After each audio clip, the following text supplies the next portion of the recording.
మంత్రివర్గంలోకి అజారుద్దీన్ని మంత్రి చేద్దామని చెప్పేసి భావిస్తూ ఉంది తెలంగాణ రాష్ట్ర ప్రభుత్వం. ఎట్లా ఏం కదా తీసుకుని 6 నెలల తర్వాత అయితే ఎందుకు మరి ఎట్లా తీసుకుంటారు ఏం కథ అని చెప్పేసి కూడా కొంతమందికి డౌట్ వస్తుంది. అజారుద్దీన్ ఇప్పుడు ఎమ్మెల్సీ కాదా, తర్వాత ఎమ్మెల్యే కాదా, ఏది కాకుండా కానీ మంత్రి పదవి ఎట్లా ఇస్తారని చెప్పేసి అయితే ఒక నిబంధన ఉంటుంది. ఏం నిబంధన ఉంటుందంటే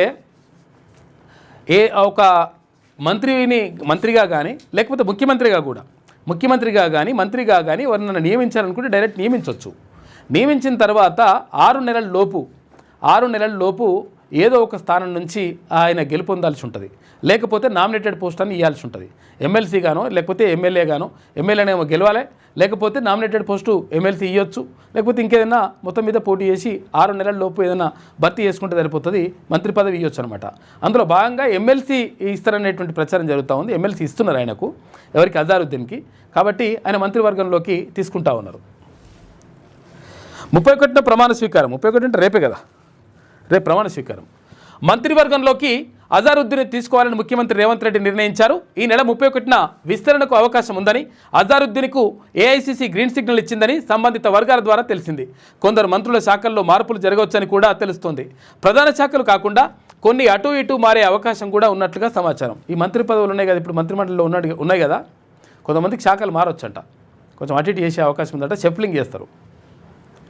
మంత్రివర్గంలో అవకాశం కోసం చాలా కాలంగా ఎదురు చూస్తూ హైకమాండ్ నుంచి గ్రీన్ సిగ్నల్ రాని వారికి ముఖ్యమైన కార్పొరేషన్ చైర్మన్ పదవులు ఇచ్చే అవకాశం ఉన్నట్లుగా విశ్వసనీయ వర్గాల ద్వారా తెలిసిందంట. ఒకవేళ ఇప్పుడు మంత్రి పదవి రావాలని చెప్పేసి నాకు మంత్రి పదవి ఇస్తేనే ఇయ్యి, లేకపోతే మీకు సంగతి చెప్తా అని చెప్పేసి కొంతమంది తిరుగుతున్నారు. అటువంటి వాళ్ళకు ఇక ఏం చేయాలి ఏం కథ అని చెప్పేసి చూస్తే ఇది కార్పొరేషన్ పదవులు ఉంటాయి కదా, ముఖ్యమైనటువంటి కార్పొరేషన్ పదవులు వాళ్ళకి ఇచ్చేటువంటి అవకాశం ఉంటుందంట. మరి వాళ్ళకి ఇస్తారా, వాళ్ళ అనుయాయులకు ఇస్తారా తెలియదు, కానీ మొత్తం మీద అట్లా ప్లాన్ చేస్తున్నారంట.